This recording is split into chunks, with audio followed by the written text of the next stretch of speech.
Տիկին Բաղդասարյան, երբ խոսում եք խմբագրությունների վրա այս կամ այն ազդեցության մասին, կարծում եմ ձեր հայացքը պիտի ուղեք այս կողմ, ձեր գործընկերոջը Վոլոդիա Հակոբյանին և նաև այն կողմ, որտեղ նստած է անհայտ ծագման մի կայքի կուրատոր, սա այս մասով, իսկ հիմա բուն ելույթս։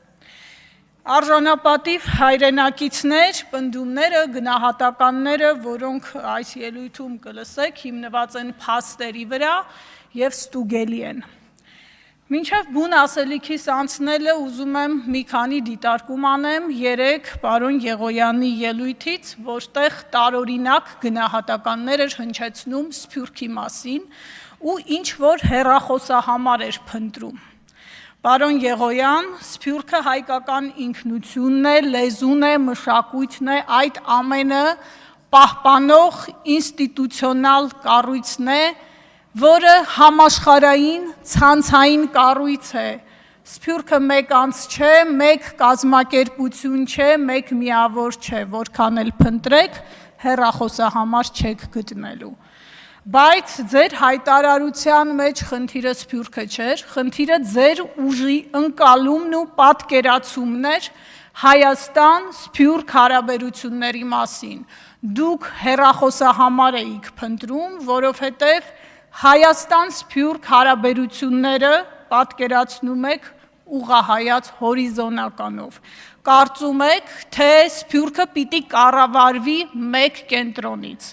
Այդպես չի եղել, այդպես չի լինելու, որքան էլ ջանակ։ Ես հասկանում եմ, թե ինչումն է խնդիրը, Սփյուռքը հիշողության կրողն է, այն հիշողության, որի դեմ պայքարում են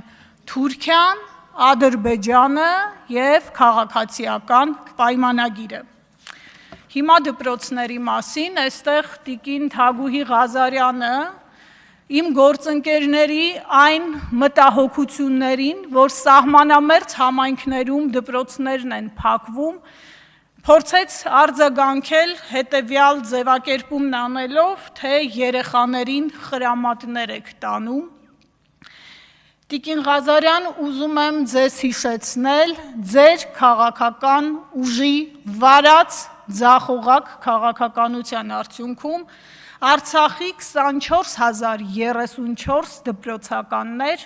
անցան պատերազմի մղձավանջի միջով։ 220 դպրոց, 6 մասնագիտական ուսումնական հաստատություն, 5 բուհ, 51 մանկապարտեզ ձեր քաղաքական ուժի վարած ձախողակ քաղաքականության արդյունքում հանձնվեց թշնամուն Արցախում։ Սա խնդրում եմ չմոռանալ։ Մյուս դիտարկումը մարդու իրավունքների վիճակի մասին։ Հայաստանում այսօր մարդու իրավունքների ճգնաժամ է։ Եվ դրա մասին խոսում են փաստերը, խոսում է այն վիճակը, որում այսօր գտնվում է մեր երկիրը։ Խոսքի ազատության վիճակի մասին առիթ ունեցել եմ նախորդ ելույթում անդրադառնալ, ուստի դրա վրա կանգ չեմ առնի։ Լրագրողներ առանց սահմանների կազմակերպությունը տվել է ցուցանիշը 34-րդ տեղից հետ նահանջ է 50-րդ տեղը։ Freedom House-ը արձանագրել է ինտերնետային ազատության նահանջը 72-րդ տեղից գնահատականը 74-ի է, սա ևս կարևոր ցուցանիշ։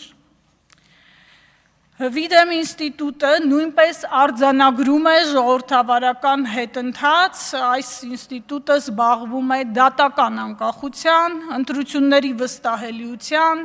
իրավունքի գերակայության հարցերով, խոսքը լիբերալ ժողովրդավարության ինդեքսի մասին է, 25 թվականի ցուցանիշը 0.37 է եղել, 19 թվականին նույն ինստիտուտը ձեր իշխանությանը տվել էր 0.62 ցուցանիշ, դուք հետևողականորեն իջեցրել եք այդ ցուցանիշը։ Հետաքրքիր է նաև ուսումնասիրել ակադեմիական ազատության ինդեքսը, որը հաշվարկվում է Շվեդիայում ու Գերմանիայում, ըստ որի Հայաստանում վերջին տարիներին անդադար նվազում է համալսարանների ինքնավարությունն ու ազատությունը, տեղի է ունենում կրթական հաստատությունների ակնհայտ քաղաքականացում։ Ես ցավում եմ, որ տիկին Ռուզաննա Երեմյանը, այստեղ եք, ձեր տեղը փոխել էիք, տիկին Ռուզաննա Երեմյան, այստեղ հիշատակեմ ձեզ, որովհետև երբ դուք երեք բավականին էմոցիոնալ ելույթ ունեցաք, ես փորձեցի մի փոքր ուսումնասիրել ձեր կենսագրությունը ու մամուլում բավականին մտահոգիչ տեղեկատվություն գտա, թե ինչպիսին է եղել ձեր դիրքավորումը և ձեր վարքագիծը,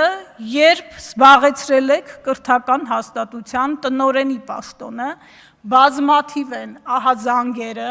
երեխաներին քաղաքական պրոցեսների մեջ ներգրավելու ձեր ջանքերի մասին, ի դեպ մի ուշագրավ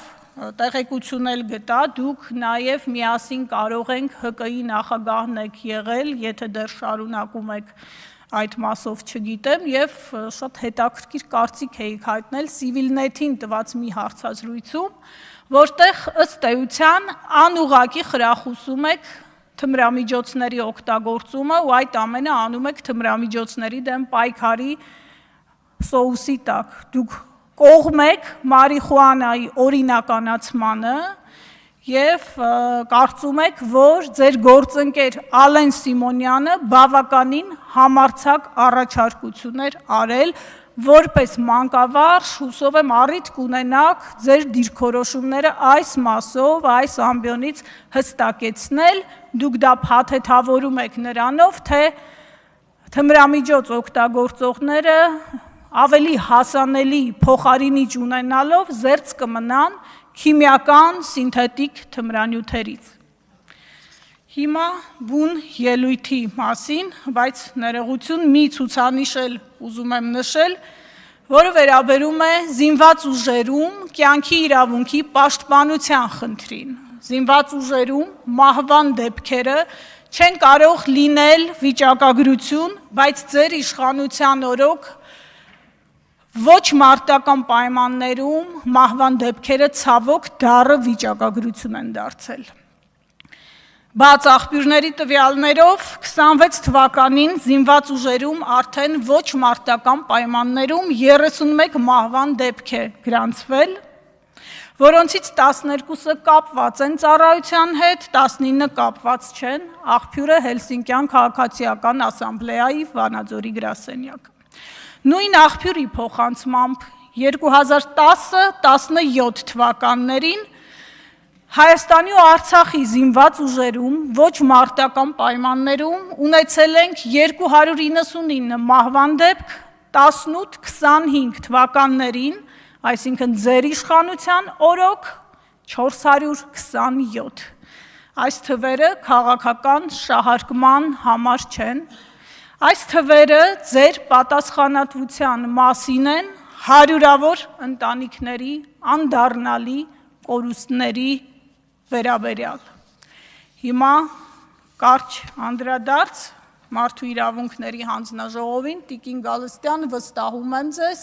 և համոզված եմ, որ այդ պաշտոնը զբաղեցնելով պատշաճ կատարելու եք ձեր պարտականությունները և սատարում եմ ձեր թեկնածությունը։ Իսկ այս իշխանությանը ուզում եմ հիշեցնել, որ ժողովրդավարությունը և մարդու իրավունքները խոսքեր չեն, պնդումներ չեն, դրանք փաստեր են, գործողություններ են և արդյունք է։ Երեկ այս ամբիոնից մի վտանգավոր հայտարարություն էլ հնչեց, պարոն Հարությունյան, դուք, որ իբրև թե հանդես եք գալիս, որպես ժողովրդավարության ջատագով ուժի ներկայացուցիչ, սպառնացիք այս ամբիոնից քաղաքական կուսակցություն փակել, առաջին անգամը չէ, որ ձեր իշխանության կողմից նման սպառնալիքներ են հնչում։ Սա է ՔՊ-ի պատկերացրած ժողովրդավարությունը։